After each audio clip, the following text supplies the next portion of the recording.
Billy Embody, Dean Ralsky reporting live-ish from ACC Media Days. If you're watching this now, ACC Media Days is in the books. It was last week, but we did want to preview SMU Fall Camp on the defensive side. On Monday, you heard our thoughts on the SMU offense. Now we get into the defense on this edition of the On the Pony Express podcast, presented by our friends at Northwest Insurance Agency, and it all starts right now. Today's economy, you need two jobs just to afford breakfast. Filling up your tank? Might as well finance it. But there's some good news. Northwest Insurance Agency can actually save you some money. Auto, home, business, and more custom coverage without the custom price tag. Northwest Insurance. Protect more. Spend less.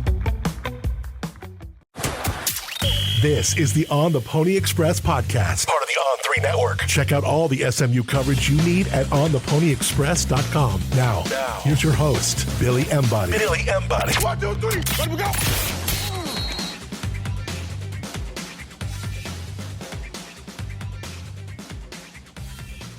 SMU's defense loses a lot of key pieces, some key leaders for the team as well.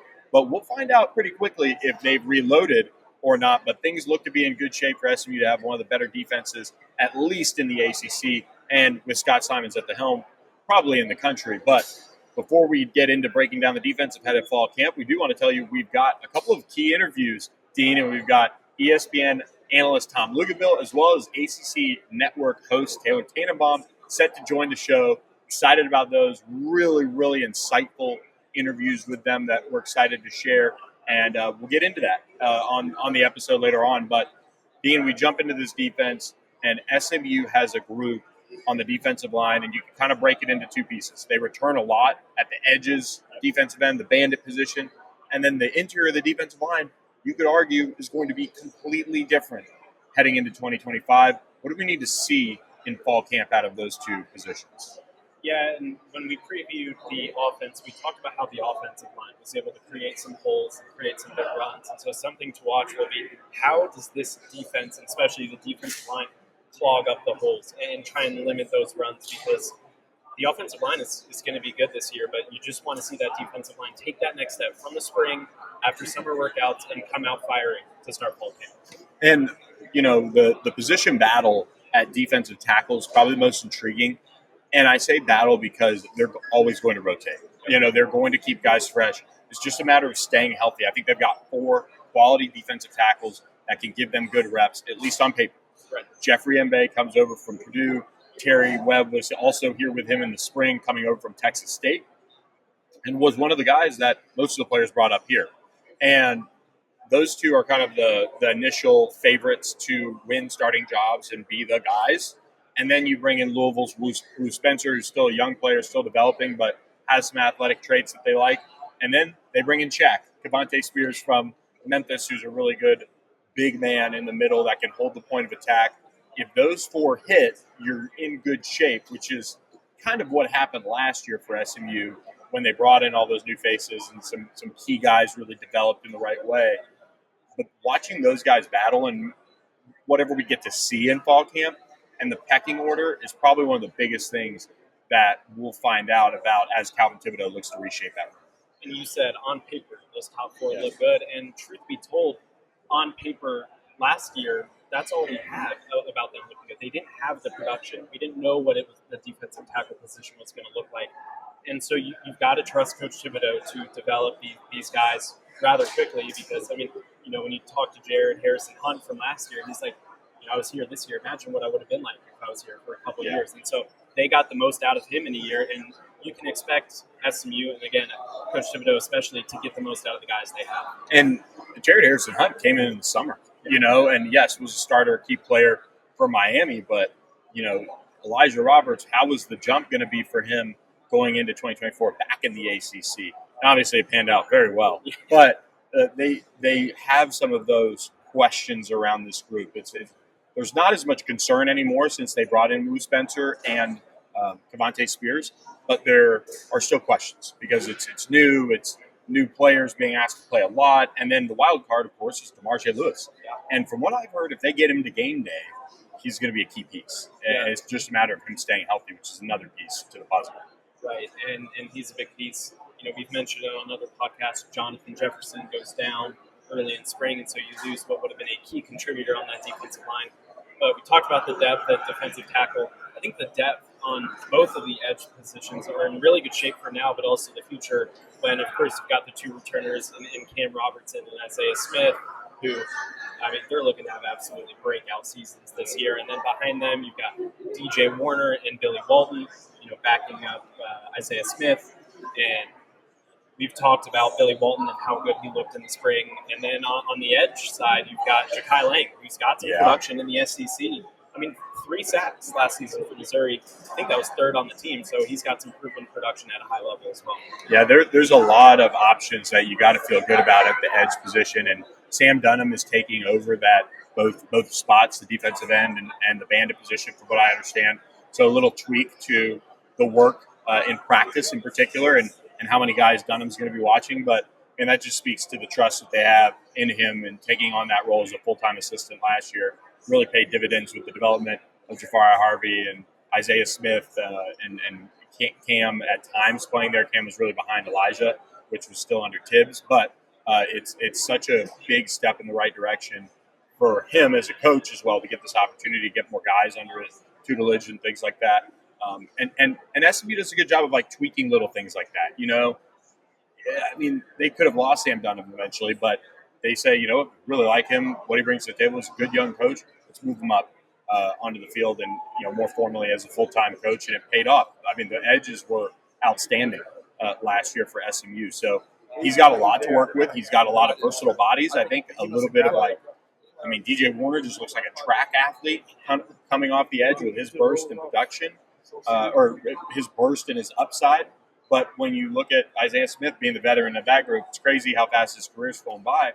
But it's now the make-or-break year for him. So that position is probably the one that I have the least concern about in this SMU defense. But before we move on to the second level of the defense and talk about that at the linebacker position, we do want to remind you guys that we're also presented by our friends at StatusJet, statusjet.com. Reach out to David Henry and his team today. Plan the trip of a lifetime with them, whether it be around an SMU football game or whether it be making your travel plans for vacations down the line. StatusJet will give you a discount on a round-trip flight when you mention On the Pony Express, and they'll hook you up with the best of service. So go to statusjet.com today and reach out to them for more information. Great time to also remind you about the Thomas Auto Group, thomasautogroup.com. Go up 75 to McKinney to any of their 4 dealerships, Ford, Subaru, Volkswagen, or Mitsubishi, or go to thomasautogroup.com. Check out their selection, new and pre-owned vehicles. They have a great service center as well if you need your vehicle serviced.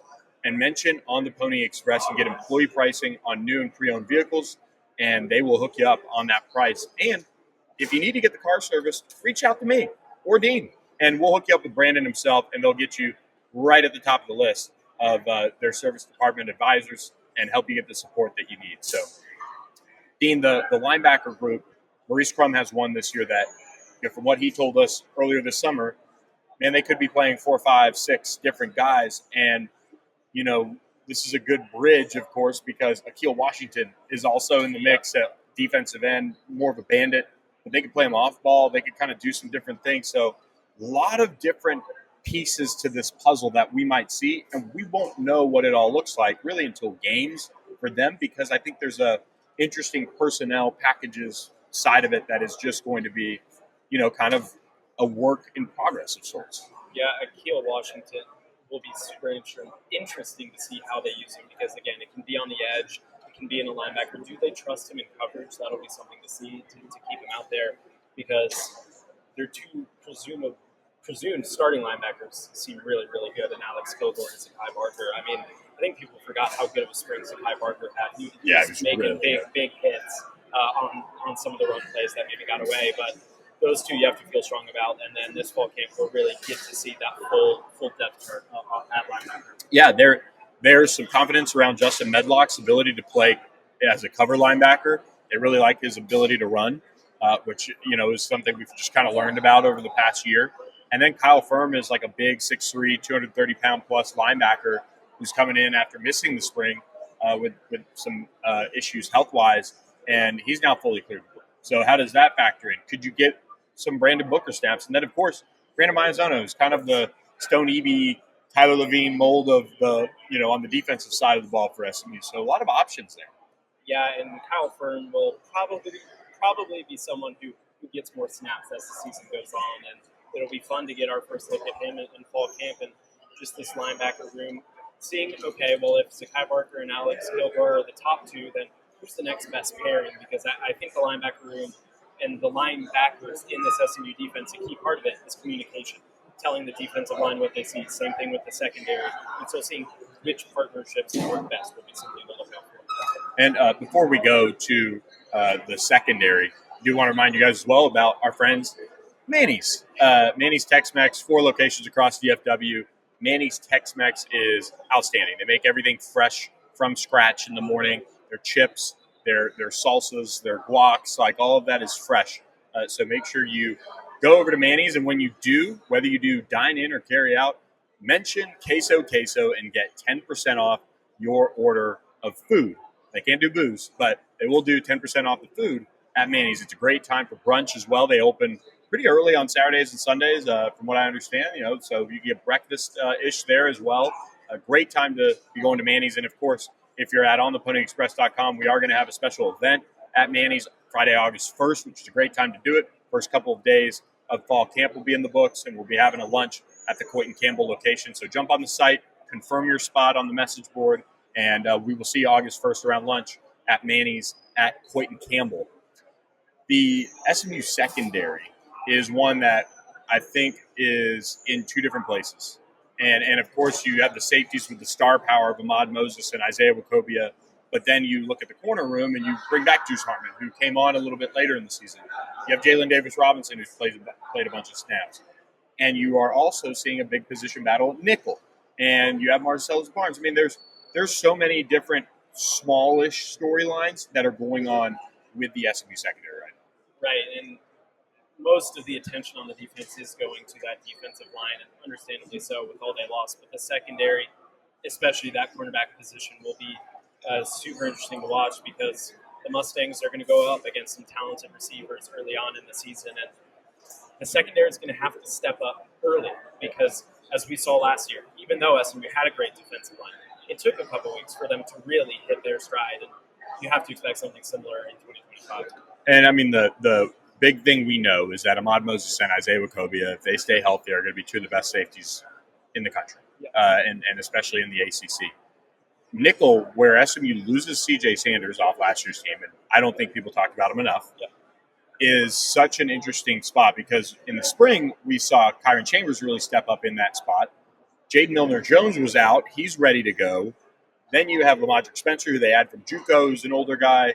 And, man, it just seems like they could find another player at some point to kind of factor in there potentially as well. Maybe a Tyron Polley, gets a shot. That position is one of the toughest to play in college football. Whoever comes out as a starter is going to be a really impressive position that'll win at that spot for SMU. Yeah, and when we talked with Coach Hundley earlier this summer, he said that position is a 3-headed monster in terms of who's battling right there, because it is all 3 of those guys, and they all do things differently. When you talk about Kyron Chambers, he's got the experience at SMU now and playing. You look at Lamadrick Spencer, who came in, he brings that physical edge and just that chippiness, if you will, to that defense after winning a national championship at the JUCO levels. And then lastly, Jaden Milner-Jones, who was banged up during the spring, but Coach Hundley said he might be the best athlete out of the 3, and so that's going to be one to watch. Corner, Deuce Harmon's back. Jalen Davis-Robinson's back. And then you have Marcellus Barnes, who missed the spring, but is a really impressive athlete and just young man in general. They bring back Speedy Nettles, who's gone through a whole year with the program. They have Zay Gentry, Javian Holiday, 2 true freshmen. Seems like Zay Gentry might be the more likely to break out and get some snaps. But, man, they have to hit on Marcellus Barnes. And we'll get our first look at him, so I'm intrigued to see that. But then Deuce Harmon has to continue to elevate his game. And then if you keep Jalen Davis-Robinson healthy, maybe he settles in and finally plays the best football of his career and reaches his potential. That's what you're really hoping for. And if that happens, the secondary is in tremendous shape because you don't have to worry about safety. So, yeah, it really comes down to Deuce Harmon another year at SMU within the culture. It's the same coaching staff, no transition there. So has he just been able to keep progressing through the offseason? We'll have to see. And then, like you said, Marcellus Barnes has got to be a guy at corner, and really has got to step up and probably be a starter as soon as possible. All right, that's really it on the SMU defense. I do want to say special teams is in pretty good shape. Colin Rogers back at kicker. They do bring in a new punter, Wade McSparron. They did add another transfer, which is escaping me right now. But then you've got the kick returner, punt returner jobs completely wide open. I would expect Ymir Knight to play the punt returner spot, at least as of now. And then maybe somebody like Derek McFall or Chris Johnson Jr. getting the burn at kick returner. So it's and then Morgan Tribet is in as the long snapper. So it's fall camp is here. I'm so excited to get back out there. Talking season is just over, but we are going to send you guys to two great interviews with ESPN's Taylor Tanbomb as well as Tom Luganville. So we hope you guys enjoy those interviews. Some great interviews with them, and looking forward to getting your feedback on them at ontheponyexpress.com. So subscribe for just $1 for your first week and roll with us as fall camp gets underway. So for Dean Ralsky, I'm Billy Embody. Enjoy the two interviews with ESPN's Taylor Tanbomb and Tom Luganville. Welcome back to the show. Excited, of course, to be joined by ACC Network, ESPN star Taylor Tanbomb. Am I in my SMU red? Yeah. You fit in perfectly. Hello. Yeah.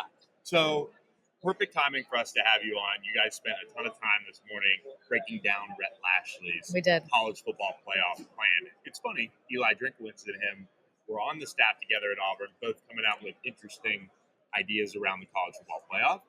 With conference championship games maybe losing a little bit of luster, especially if you're the favorite going in. Something to be talked about. But what's your take on Rhett's plan? So Rhett threw it out there yesterday, right, to the media. And then we sat and talked about it a little while longer, and we consulted with him about it via the phone and kind of everything it was about. And we all looked at each other. Eric McLean, first and foremost, leading the charge this morning in our conversation. SMU guy. Let's not lie now. When you really sit and think about it, it's awesome. Like, the idea is there. It's just about getting people on board and obviously the little things that you'd have to tweak for it. But it's fun. It's engaging. It's more opportunity. It's more money for everybody involved, which everybody knows they like more money. And I really think that it could be successful. So what the 4-4-4-3-1 format is what we're calling it. I don't know.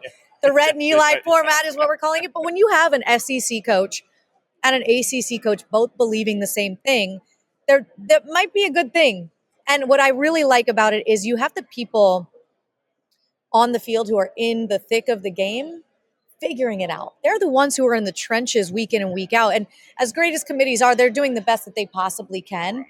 Sometimes it's not the people who are really engulfed in what's actually going on. So that's what I really like about it is you have these head coaches who are busy enough already trying to be innovative for the greater good of the sport. So we'll see what happens. We spent a lot of time on it, and I hope that social media picks it up because I think there could be some great conversation around it.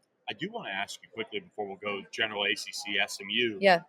Jimbo Fisher joining the huddle. Yeah. Speaking of social media picking things up, I think that is brilliant. Yeah, so that was really a surprise to all of us. This was kind of happening under wraps, and then the bosses finally told us about it. But I'm excited, obviously, as a Florida State girl.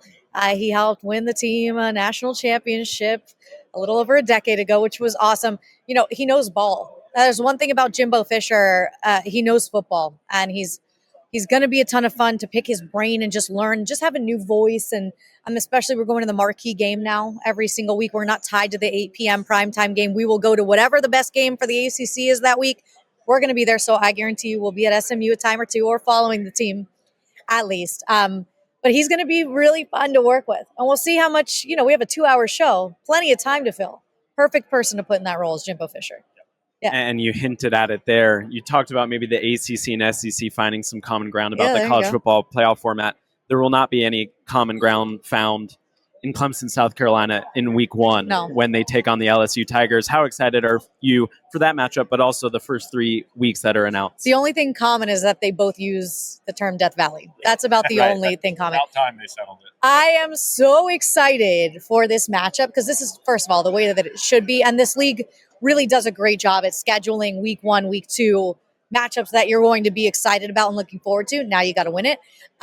These are 2 of the best teams in the country, in Clemson and LSU. 2 of the best quarterbacks in the country, and Garrett Nussmeier and Cade Klubnik for the Tigers. This is all you can ask for opening weekend of college football. And for Clemson, this is a team that people are giving them all the hype in the world, including me. And I'm sure you guys are saying the same thing, and for good reason. They showed some stuff making it to a CFP last year. I thought their game against Texas was arguably the most competitive game of all the college football playoff games, actually, even though they didn't come out on the winning end. They're only going to be better for that. Like, that was a team that was, pretty good and still made it to a playoff. This is a team that's really good, and there's high expectations. You have to start it off on a good note when it's in your house, especially. And I think that they will. I think new DC, Tom Allen coming in will change the vibe. That was their one Achilles heel last year, was the defense and the way that they kind of faltered. They allowed everybody to run all over them. I don't think that'll be the case anymore. I do have questions at running back, but that will be answered. I think Cade Klubnik and this team really ready to step up to the plate. Yeah, and looking at the rest of the ACC, just in general, who are some teams that are not being talked about enough during media days? I love this question because I do feel like the top is more stacked than it's been in years past. I would say, like, Clemson, SMU, Miami, Louisville. Those are like your top 4. And then I would put a Georgia Tech in there. We'll talk about them here on ACC Network because we know how good Brent Key is and his quarterback in Haynes King and the running back in Jamal Haynes. We know the dynamic of that team and that on any given Saturday, they can beat you. I don't know nationally that they'll get as much attention, but they have a chance to. Week 1, Friday night at Colorado, put a lot of people on notice. They sort of did last year in Ireland when they knocked off Florida State. Georgia Tech is one. I still, even though I put Louisville in that upper echelon, people sometimes forget about them. I don't know if it's because Midwest flyover kind of thing. Do not sleep on them. You have another gunslinger at quarterback in Miller Moss in that scheme. That's scary. Another one I would say would be an NC State team that did not live up to expectation last year at all. We gassed them up all year. Made us look silly. No. Dave Dorn would be the first to be upset about the way last year went. But maybe it's a good thing they're not in the spotlight. And I think CJ Bailey showed some stuff last year being thrown into the fire. 1 year older, 1 year wiser. He can be a legit quarterback if he can come into form. So that's another one I'd put on the list. And I just wanted to add really quickly to your point about Georgia Tech. I think the outlook on them is completely different if they win against Georgia at the end of the regular season. Oh, yeah. So can you imagine? I just think they are flying under the radar Very because much of that so. game. And they will continue. And last question for us is you're a very popular person. Oh, am I? On the radio row. Okay. But SMU, what's your outlook on them after spending what seemed like a day up there? It was really felt like SMU day on Tuesday. My outlook on them, and it will continue to be this until proven otherwise, is so positive. I love everything, and I'm not just saying that because that's a majority of the people who listen to this pod, but the vibes are so good, and the recruiting is off the charts. I open up Twitter every day, and there's a new 4 or 5-star that's committed, picking them over these other powerhouses around the country. I believe in everything Rhett Lashley does. I think keeping Scott Simons as your defensive coordinator was the biggest get of the offseason, honestly, because I know there were a lot of people trying to poach him for a head coaching gig, and that defense is a top 25 defense year after year. Kevin Jennings, it's been so fun to watch his evolution, not just as a player, but like in front of the mic, right? He's a quiet kid. So to get to see him kind of come out of his shell, we had fun with him yesterday. This team and this program is a force to be reckoned with. And I really believe this year that they should and can be in the running every single year in this league. And I believe this year is no different. Taylor Tanbomb, thank you so much. Thank for all you guys the time. so much. We'll see you this fall. I love hanging out with you guys. See you soon. Welcome back to the show. Really excited now to be joined by Tom Luganville of ESPN. Thanks for the time. We appreciate it. You bet, man. I feel off of last year of the official voice of the SMU Mustangs with as many times as we had y'all. Well, it was a blast joining you guys, and I appreciate that. Yeah. SMU fans would appreciate another season like they had in 2025. They do have their work cut out for themselves. They lose a lot off of that team, but it's also a league that has seen a lot of change, and they could do it again if the chips fall their right way. So I believe the one thing that gets glossed over when you come off of a season like they've had, unexpected, out of nowhere, appear in the conference championship game, all of the things that nobody thought was going to happen. Thought they'd be a good team and come in and be competitive, moving from Group of 5 to Power 5. But honestly, people probably didn't see that coming.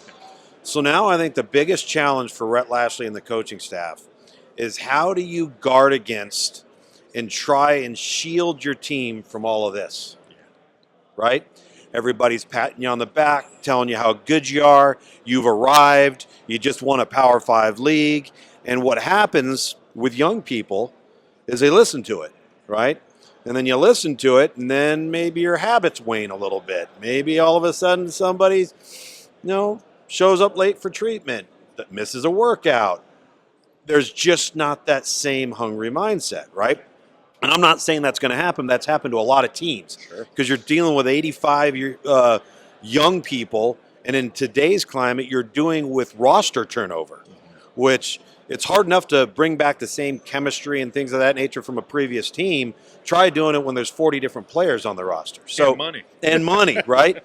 And so there's so many factors working against I think a coaching staff coming off of a year like last year, going into a year, because you're guarding against so many things that have nothing to do with talent.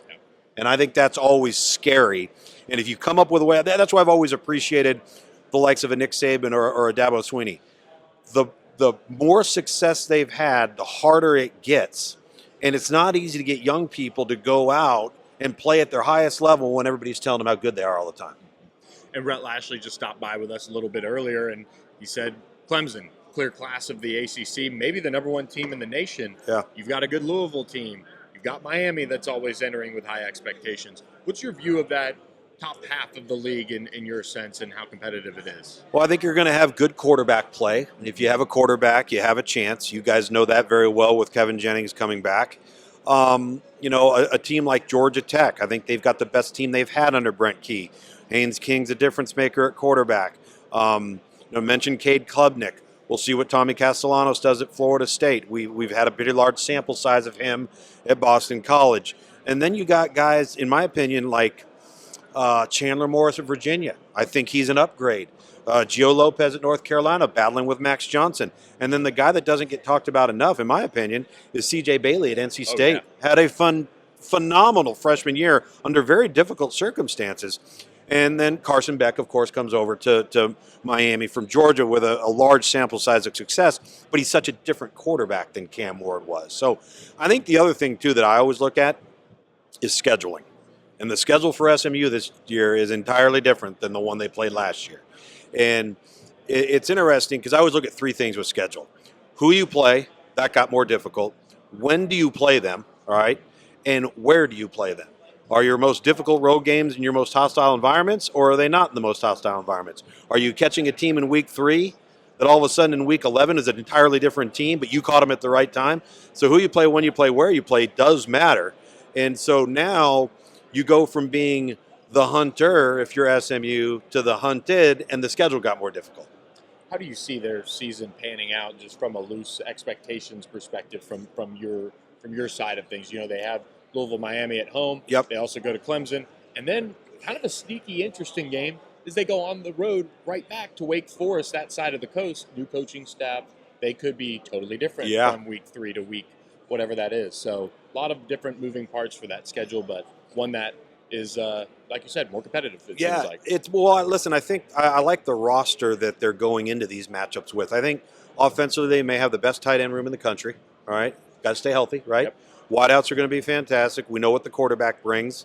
Obviously, I think losing Brashard Smith's a big dent because of all of the different things he meant, not just in the run game and the passing game, but in the return game too.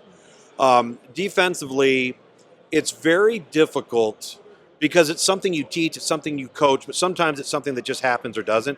But this is a team that was so good at creating turnovers and negative plays, and it's hard to duplicate that. Like I always looked at, if you remember those old Miami teams, and they, created the turnover chain. Yeah. Well, dude, like being plus 20 in turnover margin is phenomenal. Is that going to happen 2 years in a row? No, right? So how do you replicate that to your best of your ability? Because each and every year is different. Cade Klubnik, what he's able to do, in his last year at Clemson, now comes in with a bigger target on his back. Yeah. A Heisman Trophy front runner. You add Carson Beck to this league. Miller Moss comes in at Louisville. I look at those three teams as kind of the ones that SMU, they got to go 2-1 against that group. Yeah. And find a way to get back to Charlotte by doing that. Yeah, there's no question about it. And you mentioned that Miller Moss has played some pretty good football too, and Louisville might have one of their better rosters top to bottom, especially if they get Colin Lacey back. Running back Isaac Brown is a difference maker, and they took a step back on defense a little bit. But you're 100% correct. And the thing about it, and this applies to the Big 12, the SEC, the Big 10, the ACC, what have you, because of the transactional nature of the sport, you've thinned the herd, and what you've done is you've made every team more competitive with one another so that the margin of error gets thinner. So getting into one possession games, managing games, not being heavily penalized, don't turn the ball over, right? Because what ends up happening, if the playing field gets leveled out, you could be the better team but lose the game because you made more mistakes than the other team did. You've heard that old adage, most games aren't won, they're lost. And so you, if you're SMU, have to play your best against the best teams on your schedule, but then because the league's got more competitive top to bottom, you can't go out and have an off day. Like, you can't go do what SMU did against Duke last year. No. Right? That doesn't happen. It was wild. I had that one. It doesn't happen. Rhett Lashley knows it doesn't happen. And so those are the types of things and performances you got to avoid. I'll end on this with Kevin Jennings. There's part of me that says he's not getting talked about enough because of his overall body of work. Yeah. But also, those last two games, for 6 quarters of them, it was tough. Yeah. And the national side of things probably takes a little bit more note of that versus the body of work. What do you see from Kevin Jennings and your expectations? Yeah. And is he somebody that is in that well-known but also a dark horse, Heisman type of discussion? So it's interesting. Before I answer that question, so I was on the sideline working the Penn State SMU first-round playoff game. Yeah. And I will never forget that 4th and 1. Oh, yeah. Because if that talk about games lost. Exactly. If that's a different outcome on that play, the game in its entirety is a differently played game. And so I think, obviously there's a lot of negativity that comes from that. I think he is extremely mature. I think he loves and has a passion for the game, which means his all-season work habits in leadership will continue to grow because it's important to him. I think he wants to work the footwork with more discipline, especially from within the pocket circumstances. Everybody and their brother knows what he can do when the things aren't ideal, the play breaks down, or they call a designated quarterback run. I think what he wants to do is become a little bit more disciplined with his footwork, his eyes, his feet, his timing, and that's kind of the next evolution of his progress. Tom, thanks for stopping by with us on the show, and we appreciate all your time. Yeah, you bet. Thanks for having me, man. All right.